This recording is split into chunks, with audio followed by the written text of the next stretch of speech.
Have you ever felt like you don't deserve happiness? That something inside you is just not right? Not because someone told you directly, but because deep down, there's a silent voice that keeps whispering, "You're not enough. You're not lovable. You're a mistake." That voice is shame, is one of the most dangerous things we carry. Not because it screams, but because it whispers quietly, daily, until we believe it. Shame isn't just a feeling. It becomes a prison, a soft, invisible cage around your true self. You smile, you laugh, you work hard, but inside, a part of you always feels like you're pretending. You wear a mask, a good child, a perfect student, a loyal friend. But that mask hides a question you've never said out loud. If people really knew me, would they still love me? Jung called this the shadow self, the part of you that you hide from the world, and even from yourself. And shame? It lives there, in the shadow. It grows stronger every time you silence your pain. Every time you hide your truth, just to be accepted. Every time you say, "I'm fine," when you're not. Let's go deeper. When you were a child, did someone make you feel like your feelings were too much? Like you were wrong for crying, for being sensitive, for needing love? You weren't wrong. You were human. But the world didn't know how to hold that. So you learned to hide. Jung believed the wounds from childhood don't go away. They become the root of the masks we wear. And the deeper the wound, the louder the shame becomes. It says, "You don't deserve to be seen. You need to be more to be loved. You are not enough as you are." So you chase perfection. You overthink everything. You stay quiet even when your heart is screaming. Because shame has convinced you being yourself is too risky. But here's the truth Jung offers. The most terrifying thing is to accept yourself completely. Because the moment you accept yourself, the shame loses its power. That's not easy. Facing shame feels like standing naked in front of a mirror you've avoided your whole life. But Jung said, what you do not bring to consciousness appears in your life as fate. In other words, if you don't face your shame, it will quietly run your life. It will control who you love, what dreams you chase, and how you see yourself. But if you face it, if you sit with it, if you listen without judgment, you start to see. Shame is not truth. It's a story you were taught, a belief passed down through pain, fear, and silence. And that story can be rewritten. So today, ask yourself gently, where did my shame begin? What moment in my life made me feel like I wasn't enough? Whose voice is that inside my head? Is it really mine? And then remind yourself, I am allowed to exist. I am allowed to feel. I am allowed to be loved, even in my mess, especially in my mess. Because that is where healing begins. That is where your power sleeps. Under the weight of your silence. Do you know what terrified Plato more than war itself? The corruption of a man's soul. He warned, when a man cannot govern himself, others will govern him. Tyrants, manipulators, flatterers. And who flatters more potently than a woman who senses your hunger for her approval? She becomes the unseen puppeteer. You, the willing puppet, dance for her smile, sacrifice your dignity, abandon your purpose, all for a fleeting sense of being wanted. You think she's playing the game, but the truth is, the game started long before she arrived. The real battlefield lies within you. It is not her you're fighting. It's the war between your higher self and your lowest impulses. And each time you favor comfort over character, fantasy over fact, she doesn't need to defeat you. You destroy yourself. Plato taught, that a just man never lets the lustful part of his soul take command. But look at yourself, bargaining with your feelings, craving her attention like a beggar, hoping she will complete the chaos within you. You think you've escaped the cave. Number, you've built another. Only this one is wrapped in velvet, with bars made of gold. Let me ask you, when did you last truly question your pursuit of women? Not just chase, but why you chase. Does she lead you to wisdom or drag you deeper into delusion? Most men avoid that question. Why? Because it requires courage. Courage to admit you've been deceived, not by her, but by your own fantasies, your myths of romance, destiny, and devotion. They are not truths. They are stories you've told yourself to justify weakness. Until you break those illusions, until you face the blinding light of truth like the philosopher must, you will remain a slave, not to women, but to the idea of women that you dare not dissect. Plato knew society is built on myths, on crafted narratives that keep people obedient. And perhaps no narrative is more powerful than the one told to men about women. That they complete you, that they are your better half, that without them you are lost. But Plato saw through it.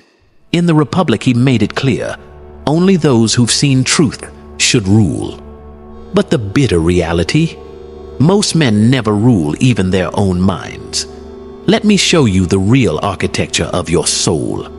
Plato described it as threefold: reason, spirit, and appetite. Reason seeks truth. Spirit craves honor. Appetite desires pleasure. And when it comes to women, most men collapse into appetite. She smiles and you feel alive. She praises you and you feel worthy. She touches you and you mistake it for meaning. This is the lowest part of you, the animal in you, the part that must be ruled, or it will consume everything noble within you. That's why a woman has such terrifying power over undisciplined men. She doesn't need to respect your mind. She doesn't have to believe in your mission. She just has to feed your appetite. And for that, you'll hand over your soul, just for another taste. Like a man crawling through a desert, you beg for her validation, forgetting you once had the power to quench your own thirst. You think this is exaggerated? Look around. Men abandon their families for a stranger's touch. Men burn down their empires, chasing the approval of a woman who never respected them. Men in their lives because she left. What more proof do you need that you are ruled by the weakest part of your soul? And here lies Plato's most chilling truth, hidden in plain sight. No man is free unless he has mastered himself.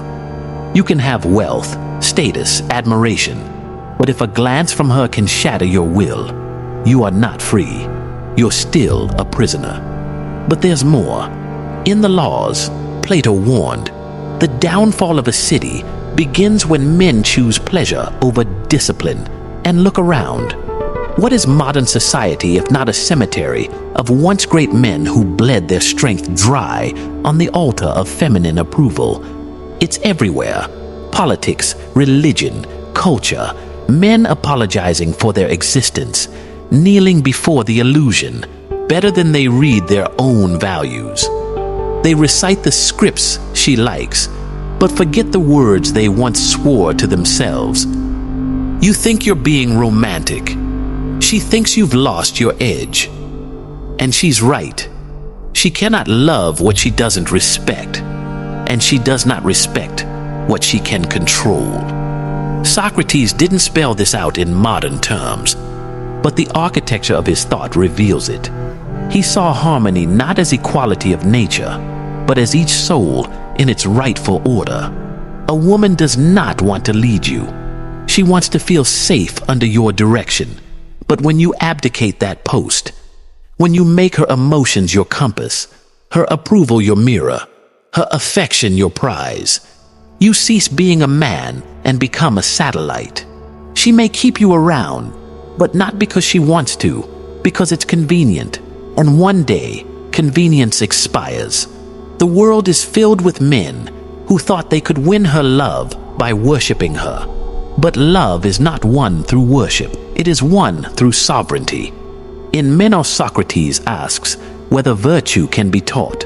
But more importantly, he questions whether men even recognize it anymore. The same must be asked today. Do you know what masculine virtue is? Do you know what it looks like before you offer it to her? Or have you mistaken devotion for discipline, lust for loyalty, compliance for love? She doesn't want you broken. She doesn't want you needy. She doesn't even want you nice. She wants you real. And the real man does not orbit the feminine. He orbits the good, the true, the just, and invites her to walk with him only if she can move in rhythm with that orbit. When she sees you live by principle, not by persuasion, when she sees you speak with restraint, lead with clarity, and love without losing yourself, she will follow. Not because you demanded it, because you deserved it. That is the paradox Socrates understood. Power does not come from seeking it. It comes from being the kind of man who does not need it from anyone else, especially from her. The moment you stop seeking her favor and start seeking your form, not the form of your flesh, but the form of your essence, you become untouchable. Not because you are hardened, but because you are whole. Wholeness is the forgotten wealth of man. The temples of ancient Athens stood not for comfort, but for virtue, etched in stone, measured in trials, whispered into the ears of men by the likes of Socrates. Know thyself, not please her, not serve her, not become what she desires, but know. For in knowing there is power, and in power there is peace. But most men today are not at peace. They are at war not with her, but with the lie they tell themselves, that her love will save them, that her body will cure their restlessness, that her smile is a substitute for selfhood. This is not love. This is intoxication, and every philosopher knows the drunk cannot see the truth. Socrates spoke often of forms, the ideal realities behind our earthly shadows. There is a form of womanhood, just as there is a form of manhood. But modern men chase only the shadow, the curves, the eyes, the promises made in perfume and posture. And they forget to ask, what does this form serve? What does it protect? What does it devour? She is not evil. She is efficient. She is not deceptive. She is adaptive.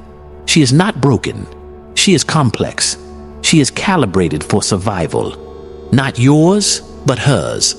Her instincts are sharper than your fantasies. Her decisions are faster than your affections. And when your gaze is clouded by lust or longing, she sees what you do not, your weakness. Socrates never said this directly, but it's hidden in his dialogues. You are either governed by reason or governed by desire.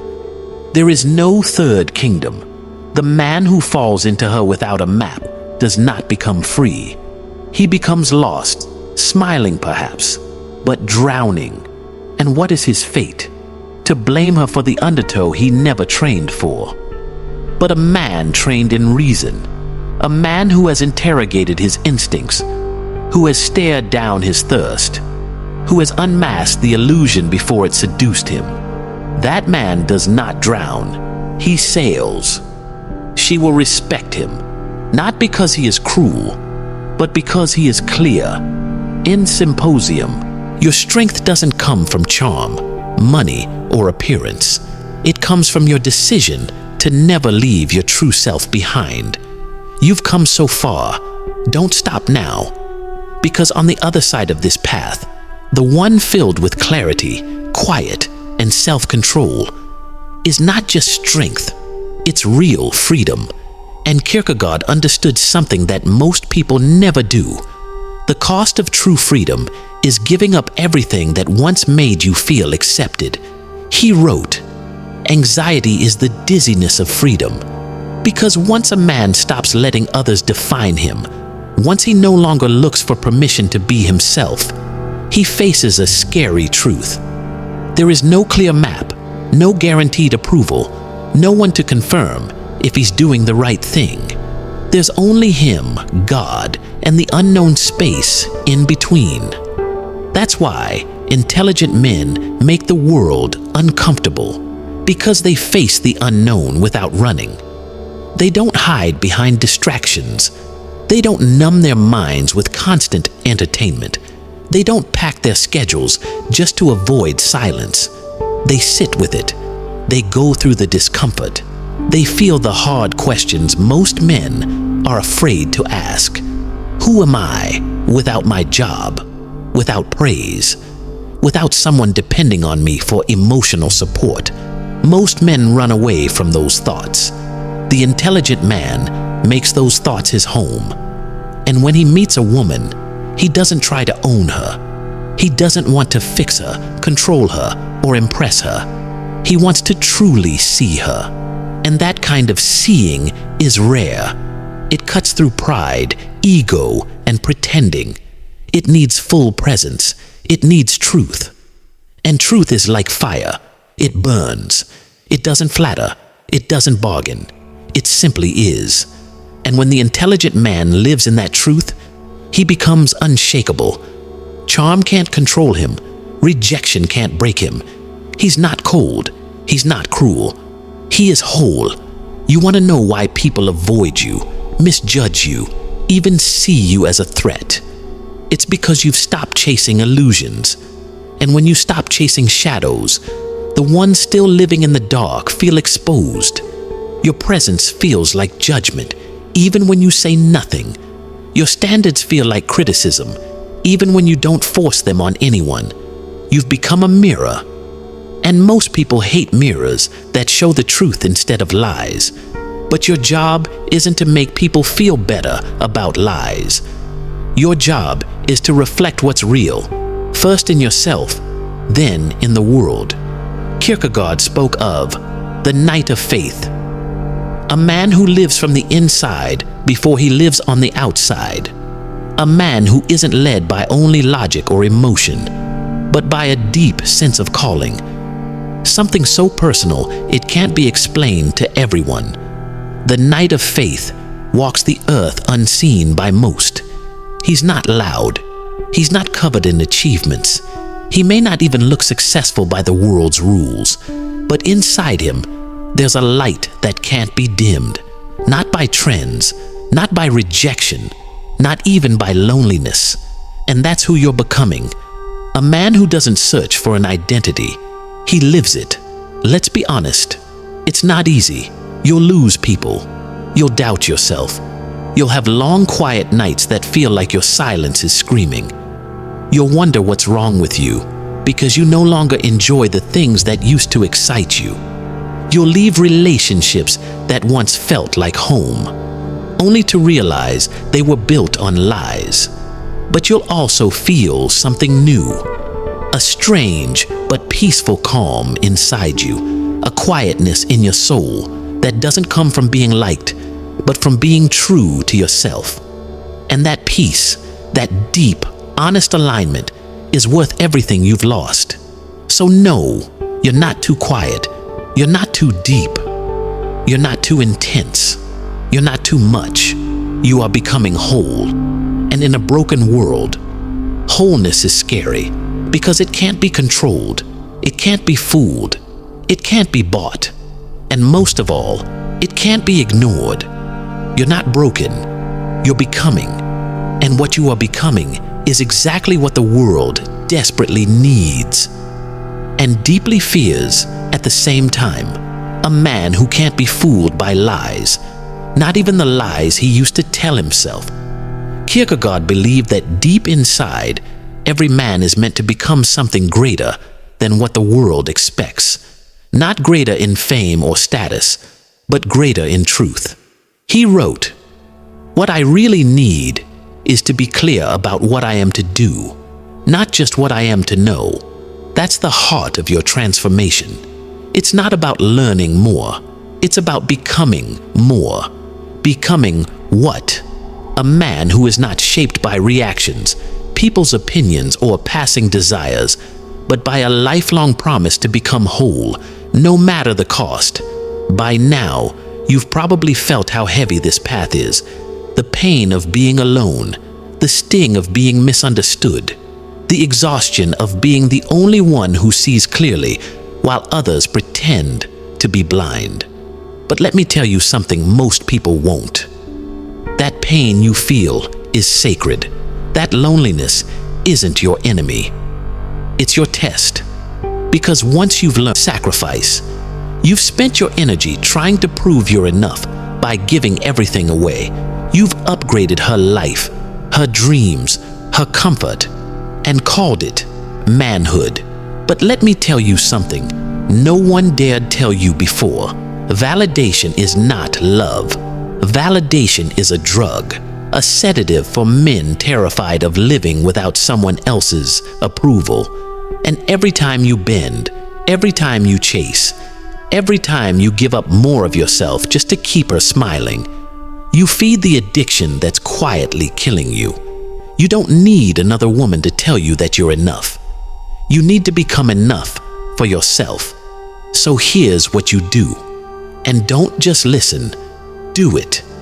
First, kill the savior complex. Stop trying to fix women. Stop trying to rescue them. Stop making their happiness your life's mission. You are not God. You are not their father. You are not their lifeboat. You are a man. A man with a mission far bigger than making her happy. And here's the brutal truth. A woman doesn't want a man who lives for her validation. She wants a man who lives for his mission, who builds something so powerful, so rooted in purpose, that she has to fight to be part of it. Second, rebuild your mission. What is your life's work? What have you neglected? What dream have you pushed aside to play the provider? It's time to dust it off. It's time to suffer for something that belongs to you. Your body, rebuild it. Your business, rebuild it. Your mind, rebuild it. Your discipline, rebuild it. Your name, rebuild it. Because the world doesn't need another man who gave everything away. The world needs a man so committed to his mission that validation from women feels small compared to the mountain he's climbing. Third, confront the empty man inside. Sit alone in silence. No phone, no distractions, no scrolling. Just you and the man you've been running from. Write down every excuse you've used to waste your life. Face them one by one. Because until you confront that emptiness, you'll always run back to women to fill it. And no woman on earth can fill the void you refuse to face. Fourth, earn your own respect. Start doing hard things for you. Not for her, not for applause, not for pity, not for validation. Wake up early. Hit the gym. Build your craft. Keep your word. Make promises to yourself and keep them. Because a man who respects himself never needs to beg for respect from anyone else. Not from women, not from friends, not from the world. Fifth, redefine what you want from women. Stop seeking comfort. Stop seeking approval. Stop seeking to be needed. Seek a partner who stands beside the man you've already built on your own. Seek a woman who respects your mission, not one who becomes your mission. Because when you build yourself first, you'll stop attracting women who want to use you and start attracting women who want to follow you. And lastly, guard your energy like your life depends on it. Because it does. Stop pouring yourself out for people who would leave you empty. Stop investing your soul into relationships that only take but never build with you. And here's your final action. Make today the day you stop hiding behind excuses. Make today the day you stop living for validation. Make today the day you rebuild your life, brick by brick, choice by choice, fight by fight. Because no woman, no friend, no family member can give you the respect you refuse to earn for yourself. And if this message hits you, if you know you've been that man, don't just scroll away. Make a declaration today. In the comments, write, "I choose to build myself first." Let the world see that you're done playing small. And if you want to take this mission even deeper, support the channel. Get the message out to men who need it. Click the link in the description to get the merch that represents what we stand for. Every shirt you wear, every product you buy, it's not just merch. It's a reminder that you are done living for validation. So, hit that like button right now. Share this with the men who are still asleep. Subscribe so you never miss another wake-up call, and visit the support link in the description to help us keep building this message for men like you. Men who are finally ready to lead their own lives again. Because Dostoevsky already told you, only real men will ever understand this.